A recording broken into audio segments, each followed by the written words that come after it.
Okay, kan jirtin jechuun barbaada duraan durseeti. Itti aansuudhaan ammoo irra qabadde kan inni isin deebi'ee ji'oogiraafii fi fireeshmaan koorsii egzaamiidha. Kan yuunivarsiitii garaagaraati walitti makaadha jechuudha. Gaafileen baay'een isaanii kan yuunivarsiitii Haramayaati. Haramaya yuunivarsiitiiti. Muraasni immoo kan Jimmaa yuunivarsiitiiti. Muraasni immoo kan Jijjigaati jechuudha. Jijjigaa yuunivarsiitiidha jechuudha. Kan Jijjigaa yuunivarsiitiiti. Gaafilee kana qabaddeetiin deebi'ee nafaana bu'aa jechuun barbaada. Gara gaafii tokkoffaatti haa deemnu. Gaafii tokkoffaan dursa ajaja tokkoffaan filannoodhaan eegala. Gaafiin tokkoffaan maal jedha? Which one of the following is not true about the vernal equinox? Waa'ee vernal equinox ilaalchisee himni sirrii hin taane isa kamii jedha. Dursa asumarratti iftee goone vernal equinox jechuun spring equinox jechuudha. Yeroo biiftuun jechuudha. Kibbarraa gara kaabaatti ol godaantu sanii jechuudha. Kunis spring keessa jechuudha. Yeroo arfaasaa yoo keessatti lafti qotamuu eegaltu san yeroo arfaasaa san maal jechuudha? Biiftuun hemisfeera kibbarraa gara hemisfeera kaabaatti ol godaanti. Kana jechuun mudhii lafaa cross gootii jechuudha. Ikwaatooriyaal yeroo biiftuun gara kibbaatirraa ol dhuftee jechuudha. Yeroo biiftuun gara kibbarraa ol dhuftee mudhii lafaa cross ol gootu san vernal equinox jedhama. Garuu immoo yeroo biiftuun kaabarraa gara kibbatti mudhii lafaa gara cross gootu san maal jedhama? Autumnal equinox kan jedhamu san jechuudha. Kunis vernal equinoxiin yeroo inni jalqabu yeroo springiiti jechuudha. Filannootti adeemnu filannoon maal jedha? It is the point of vertically of sun's rays cross the equator to the northward. Sirriidha jechuudha. Yeroo biiftuun cross ol gootu mudhii lafaa eessarra gara kallattii kamitti gara kallattii kaabaatti ol godaantu san jechuu kana jechuudha. Kibbarraa dhufteeti mudhii lafaa ol cross goote gara deemti gara kaabaatti ol godaanuu deemti jechuudha. B. It is experienced in southern hemisphere when the sun is exactly above the equator. Maal jedha? Yeroo biiftuun hemisfeera kibbaa keessatti equator irra ooltu. Exactly yeroo isin equator irra hemisfeera kamitti kibbatti ooltu miti. Seen during this period during the vernal equinox jechuudha. Length of day and the night is equal. Yes. Equinox jechuun maal jechuudha? Dheerinni guyyaa galganii wal qixa jechuudha. D. It is marks the beginning of spring season. Kunis kan eegalu yoomiin jee duraanu yeroo waqtii arfaasaa eegala jechuudha. Biiftuun gara hemisfeera kibbaarraa gara kaabaatti ol godaanuu kan eegaltu yeroo kam jechuudha? Yeroo arfaasaati jechuudha. Dhiin ammoo eeloof zabbaaf jetti. Kanaaf kamaan hin taaniyyee kan sirrii hin taane eenyu jechuudha? Biidha jechuudha. Ansariis biidha jechuudha. Gara gaafii lammaffaan maal jedha? The farming system in which much capital extended or much labor is applied to given area of land to enhance the productivity is A. Commercial farming, B. Shifting farming, C. Intensive farming, D. Extensive farming, E. Mixed farming. Maal jechuudha kana jechuun mala qonnaa keessaa kan lafa xiqqaa tokko irratti yookaan lafa tokko irratti baasii guddoon bahu akkasumas humni baay'een itti kan bahu maal taasisuudhaaf jechuudha? Callaa guddisuudhaaf oomisha guddisuudhaaf lafa xiqqaa tokko irratti mala qonnaa barbaachisu hunda kan fayyadaman maallaqa asirra baasanii callaa guddiftuu garagaraa farra aramaa farra ilbisaa fi garagaraa wantoota guutuu faasilitii barbaachisu hunda kan itti guutanii baasii guddaan irratti bahu maal jedhama jechuudha? Intensive farming system jedhama jechuudha. Mallisan intensive farming system jedhama jechuudha. Asirratti commercial farming jechuu fi mixed farming akkam jechuudha? Mala intensive fi extensive lameen of keessaa qabaachuu danda'a jechuun intensive qabaachuu danda'a extensive qabaachuu danda'a. Kanaafuu inni lameen keessa hin jiru. Shifting farming jechuun ammoo adeemsuma idduma lafa mijootu deemtee keessa qotuu jechuudha kuni. Zaansaris intensive dha. Intensive lafuma xiqqaa tokkorraa callaa guddaa argachuudhaaf mala hojjechuuti jechuudha. Gara gaafiitti aanutti hojjennu gaafii sadaffaan maal jedha? The age structure of Ethiopian population implies that umriin caasaaleen umrii jechuudha. Haalli umrii uummata Itoophiyaa maal mul'isa? There is low dependence ratio in Ethiopia because of small number of young population. B. There is high dependence ratio in Ethiopia because of the large number of young population. C. The old age group is twice as large as that of the middle age group. D. The middle age group and the old age group are rapidly equal in number ja Itoophiyaa keessatti akkuma beekamu eenyutu baay'ate jechuudha daa'immanii jechuudha. Umrii maaliiti young populationiti yookaan daa'imman umrii waggaa 15 gadii hedduu qabaachuudha jechuudha. Kanaaf answeriin B ta'a jechuudha. Itoophiyaa keessatti kanaan beekamti. Maal jedha gaafii kana afuraffatti oduune which of the following may not be serious setback to the development of tourist industry in Ethiopia. Akkana jechuun maal jechuudha kanneen armaan gadii keessaa irra caalatti gufuu industirii turizimii Itoophiyaa kan hin taane yookaan gufuu guddina industirii turizimii Itoophiyaa kan hin taane isa kamii akka industiriin Itoophiyaa guddatu gufuu kan isatti hin ta'in isa kamii jechuudha. Kana jechuun lack of shopping and entertainment facility, B lack of diverse natural and cultural environment that can attract tourists, C lack of tourist organization and agents, D lack in the modern means of transportation and communication. Kanaaf laakii yookaan hanqina yookaan gufuu guddina turizimii Itoophiyaa kan hin taane isa kamii jechuudha B dha jechuudha. Lack of diverse and cultural environment naannolee nama turistii harkisan qabaachuu dhabuudha jedha. Itoophiyaan naannolee turistii harkisan dhabdeetii miti. Maal dhabdee haalli qindaa'umina seektaroonni turizimii san qixa sirriitiin hojjechuu dhabuu iddoolee sanitti wantoota faasilitiiwwan garaagaraa suuqiiwwan garaagaraa wantoota daawwattoonni yeroo dhufan itti fayyadaman hanqina akkasii akkasumas hanqina geejjiba ammayyaa fi qunnamtiitii jechuudha. Malee maaliin qabdu jechuudha hanqina naachuraalii fi cultural environment naannolee namtolchees ta'e naannolee uumamaan turistoota hawwatan dhabuudha jedha ni qabdi jechuu kana. Hanqinni isaa hanqinni kanuma biraati malee kana ni qabdi jechuudha. Gara gaafiitti yaanutti yoo jenna gaafiin shanaffaan maal jedha which one of the following traditional temperature and elevation zone of Ethiopia are ordered correctly in rise temperature. Gaafiileen akkanaa kun gaafiilee baay'ee murteessoo ta'anidha. Kanaaf gaafiileen bifa kanaan dhufan jettanii yaaduu qabdu jechuudha. Kun amma maal jedha traditional temperature zone Itoophiyaa ilaalchisee akkaataa dabaliinsa temperature isaaniitiin kan qindaa'e isa kami kan jechuun maal jechuudha cold to the hottest one jechuudha. Cold irraa gara hottest itti yoo lakkoofne orderiin isaanii akkam jechuudha. Wurci dagaa wayna dagaa qolla barahaa B qolla barahaa dagaa wayna dagaa wurci C barahaa qolla wayna dagaa wurci D dagaa wayna dagaa barahaa wurci qolla. Akkuma beekamu barahaa jechuun the hottest dha. Barahaa is what the hottest when wurci is the coldest one. Kanaaf answeriin ta'e jechuudha. Fakkeenyaaf osoo wurci tana fa'aa bakka biraa hundarra fiduu danda'a waan ta'eef kan akkaataan tana dura qormaata tokko yeroo dalaynu akkanatti diraamitti kaaseetiin isin garsiise wurci asirra jirtiyyee dagaatti aansee wayna dagaa akkasitti orderiidhaan akkasi qabsiifnee jira waan ta'eef sirriitti beekuu barbaachisaa jechuudha. Maaliif akka gaafii tanatti ispeesifik godhee amma wurci qofa durarra fiduu dhiisuu danda'a. Arrattis wurci durarra fidee barrattis carrattis darrattis wurci dura fiduu ni danda'a jechuudha. Kanaaf orderii isa sirriitiin qabachuun baay'ee barbaachisaadha jechuudha finjaa. Okay, gara gaafiitti aanutti yoo ceene gaafiin jaffaan maal jedha blank is the method of population census that counts persons according to their place of residence in the country. Maloota ummatatti lakkaa'an keessaa waan seensasiisan keessaa maloota seensasiisan keessaa kan ummata bakka inni jiraatu biyyattii san keessaa bakka inni jiraatuun irratti hundaa'uudhaan kan lakkaa'u isa kamii akkuma fakkeenyaaf inni tokko kamii yeroo lakkaa'u sanis harkatti isa lakkaa'a. Kaan immoo bakka ati yeroo dheeraa jiraattu iddoo jireenya keetiitiin si lakkaa'a jechuudha. San keessaa kan iddoo ati jiraattuun si lakkaa'u san isa kamiidha jedha. De jure, B vital registration, C sample survey, D de facto. Kana keessaa kam jennaan de jure jechuudha. De jure jechuun laala sumarraa'u tirikii akkana kana qabachuu qabdu. De jure jechuun bakkuma ati jiraattuun jechuudha.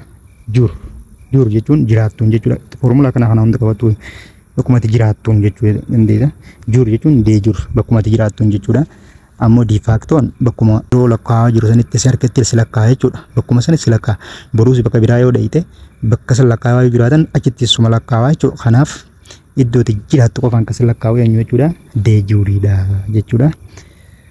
Paartii tokkoffaa kanaan xumurree jira. Paartii lammaffaan baay'ee murteessoodha.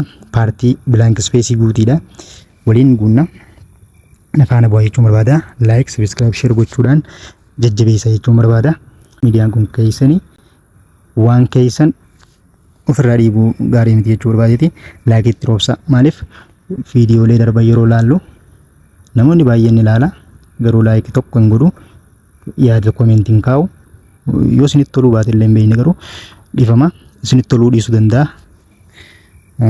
Gara paartii itti aanutti yoo dabarre partiin lammaffaan maal jedhaa fill the blank space or the following question give short and precise answer in the space provided on the answer sheet dha. During the autumn the winds from Indian Ocean that is shower the southeastern lowland of Ethiopia are blank. Yeroo autumnii keessa bubbeen garba guddaa Indii irraa dhufu kan lowlandii southeast dha kan baha Itoophiyaa kana rooba akka argatu kan taasisu bubbeen san maal jedhamti amma gosa bubbeen nu gaafate jechuudha. Kana bubbeen san maal jedhamti? Southii maal jedhamti jechuudha? Southii easterly dha jechuudha. Southii easterly wind jedhamti jechuudha. Southii easterly wind jettee guutaa jechuudha. Kana gara gaafitti aanutti adeemnu. Gaafni itti aanu immoo maal jedhaa? A system of continuous, compulsory and legal recording of the occurrence and the characteristics of vital event is termed as maal jennee yaadna. Malli fakkeenya walitti fufinsaan fitana fakkeenyaaf filannoo keessatti yoo yaadattan qormaata darbee tokko irratti hojjedheen ture garuu ammaas blank space irratti qormaata yuunivarsiitii Haramaa irratti kan jinni jiru qormaata san irraa hin fuudhee jechuudha. Yoo yaadattan gaafiin kun achirra dhufee jira jechuudha filannoo irratti maal jechuudha kan fakkeenyaaf hamma namoota du'an hunda namoota mana ijaarrachuu yoo deemtes yookaan nama jiraata ganda sanii ta'uu jiraata magaalaa sanii ta'uu kan ittiin si galmeessan san jechuudha. Yoo namoonni cidha godhaniis yoo kadhalate hunda kan akkasii galmeessan kontiineesii kan akkasii galmeessaa deeman maal jedhama? Legal recording akkasii san maal jedhama? Vital registration yookaan maal jedhama jechuudha? Civil jedhama jechuudha. Civil registration is ni jama jechuudha. Vital registration jettuunis ni ta'a. Civil registration jettuunis ni ta'a jechuudha. Gara gaafii sayilaffatti yoo dabarre gaafii sayilaffaan maal jedhaa? The best soil types used for the cultivation of coffee in Ethiopia. Gosoota biyyee jiran san ni beektu. Gosoota biyyee jiran san keessaa oomisha bunaatiif baay'ee mijataa kan taate isiitamii jedha. Kunis biyyee akka waliigalaa maqaa waliigalaati yoo himne volcanic soil yookaan Andi soil jamti. Biyyeen kunis gosoota biyyee diimaati. Biyyee maaliif faayif jalaa qaba? Niitoo soilii faayif jalaa qaba. Niitoo soilii maqaa waliigalaati gaafa keessu andi soil jettee kaa'uu dandeessa.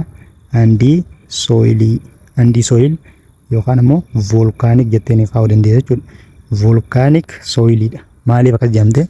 Sababa volkaanoo lafa keessaa dhootuutiin waan uumamteef volcanic soil jedhamti. Biyyeen kun biyyee gadi fageenya diibsiidha. Gadi fageenya guddaa kan qabuu fi biyyee diimaadha. Biyyeen kunis eenyu faayif jalaa qaba?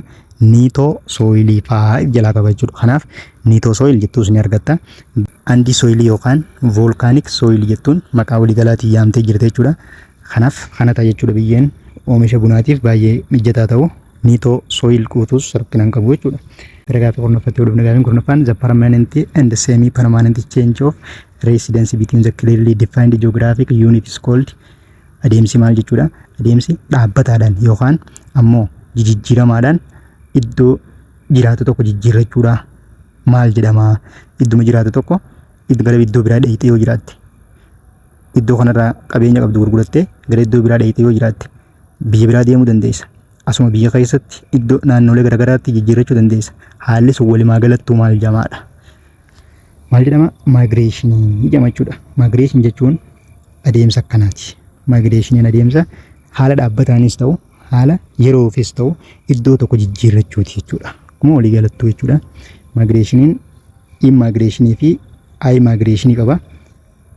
Sun filannoolee kanaan dura hojjenne irratti hojjechaa kan turre. Gara gaafiitti aanutti hojjenne gaafiin guddaa tokkoffaan maal jedhaa? The National Park in Ethiopia knows for the predominance of bird species such as pelicans and flamingoes. Akkana jechuun paarkilee Itoophiyaa jiran keessa na yaadadha gaafii kana eessarraa dhufte jechuudha. Teebilii tokkotti haasee kana teebilii jala jira jechuudha. Paarkilee sadeen tokko akka gabbaasee jala paarkilee addatan jechuudha. Unique paarkidha jechuudha. Paarkilee nangisanii qofatti gabbaasee jira jechuudha. Paarkilee san keessaa fuudhee fide jechuudha. Gaafiilee akkasiisan irratti xiyyeeffachuu qabdu jechuudha. Yeroo qormaataa iddoolee akkasiisan fokusii keessan cimsuu qabdu jechuu barbaadeeti. Kanaaf paarkiin simbirroota unique ta'e yookaan simbirroota Itoophiyaa qofa keessatti argaman kanneen akka poolikansii fi filaamingoon faan keessatti argaman paarkii eenyuti jechuudha. Paarkii Abiyyataa Shaalaati. Innis teebilii jala kan jiru sanii jechuudha. Gara gaafa 12ffatti wada bargaafin 12ffaan maal jaa Afar lowland and the Red Sea escarpment areas receive winter rainfall from windy daya.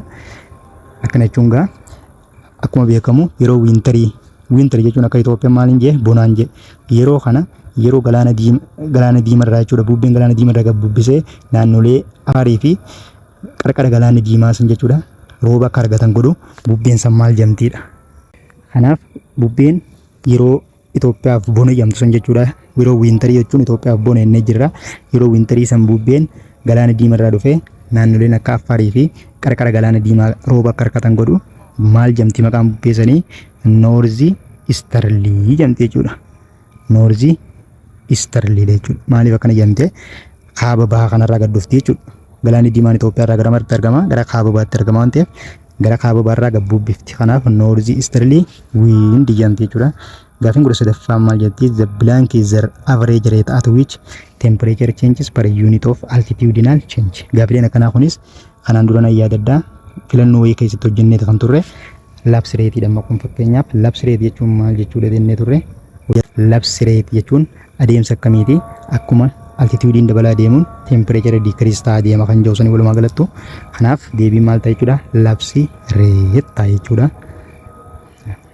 Gara gaaffiitti aanutti hojii gaafiin 14ffaan maal jedha the instant of time when the sun strikes the plane of the earth's equator and where the lengths of day and the night are equally is called maal jamti. Blank space kana irratti dhufu dandeessi jechuudha. Kunis maal jetti yeroo biiftuun qixa sirrii sammuu mudhii lafarra ooltu sanii fi yeroo immoo dheerinni guyyaa halkanii itti wal qixa ta'u sammuu walumaa gala maqaan isii maal jamti yeroo san equinoxii jamti jechuudha. Equinoxii jechuudha. Equinoxii jechuun maal jechuudha equal lengths of days and night faayyeetiin hiikkaa isinitti godhaatiin kan hin ture. Kanaaf blank space akkanaa tanaas shashaakaluu qabdu jechuudha. Maaliif amma qormaata jala geessanii jirtu waan ta'eef qormaatilee garagaraa yeroo gabaabaa keessatti kabar gootanii walitti cuunfatanii A+ fiduu qabdan jechuudha. Ji'oogiraafii fi qormaatilee hundee jechuudha. Jabaaddaa jechuun barbaada. Amma baay'een teeshinaa maaliif ni dalaydu dhugaan dalaydu qormaata maaliif miidii irratti illee irraa laaltanii turtanii haalli yuunivarsiitiin qormaatatti qopheessitu akkami kan jedhu lallaalaati turtan namoonni hunduu yuunivarsiitii jirtan jetti jechuudha. Kanaaf baay'ee teeshinaa jettanii gaaffilee silaa beektan hunda kan wallaallee jechuun barbaadeeti. Tasgabbaawaadha. Dipaartimentii silaa filattan akka argattan rabbisniif haa taasisu jechuun barbaada. Kaayyoo keessan bakkaan isinaaf ga'u jechuun barbaada. Itti hafuuf numee gara gaaffii 15ffatti yoo dabarru gaaffiin 15ffaan maal jedha blank is the principle of population census which states that every person must be enumerated with reference to a specific point of time at the place where he or she was found at the time of census. Amma tungaa gaaffii filannoo irra reefu dhufte sanii wajjin wal faallaadha jechuudha. Maal jamti maloota sensasii san keessaa bakkuma namni jiraatutti kan nama lakkooyitu san jechuudha. Fakkeenyaaf arra naannoo tokkotti yoo si lakkooyite ati fakkeenyaaf imala daawwitiif yoo taa'u daldala taatee iddoo tokkorraa gara iddoo birattis godaantee borumtiis gaafa iddoon san lakkaa'amtu ati lakkaa'amuu dandeessa. Kanaan dura qormaata irratti akka daleen yoo yaadattan inni kun lakkoofsa uummataa hanga isa qixa sirrii sanirraa ol fiduu danda'a jenne malli sun maal jedhama de facto jedhama jechuudha. De facto jechuun mala bakkuma argettis lakkaa'u. De facto fi de juriinis lameenuu maali seensasiidha. Seensasiin maloota lamaan saniif jalaa qaba jechuudha. Seensasiin maloota de facto fi de jur jennu saniif jalaa qaba. De juriin bakka namni yeroo dheeraaf jiraatu bakka jireenya keessatti manarraa qabdu sun jechuudha. Iddoo sanitti akkatti isa lakkaa'aa jechuudha. De factoon ammoo idduma yeroo lakkoofsa uummataa funaanu san itti sarketti kan si funaanu jechuudha. De factoon haala kanaatiin limiteeshiniin isaa maali uummata dhugaa sanii ol fiduu danda'a jechuudha. Baay'ina uummataa hanga silaa sirrii ta'e san dachaa meeqaan fiduu danda'a. Kanaaf limiteeshinii de factoo jechuudha. Kuniif galatoomaa thank you jechuun barbaada. Tasgabbaa qormaata keessan shaa godhaa. Qormaatilee haarawaa kan inni hojjete yoo jiraate kan yoo argadde qabaddeetiin isinitti deebi'ee jechuun barbaada. Galatoomaa thank you nagaan na jiraadha jechuun barbaada.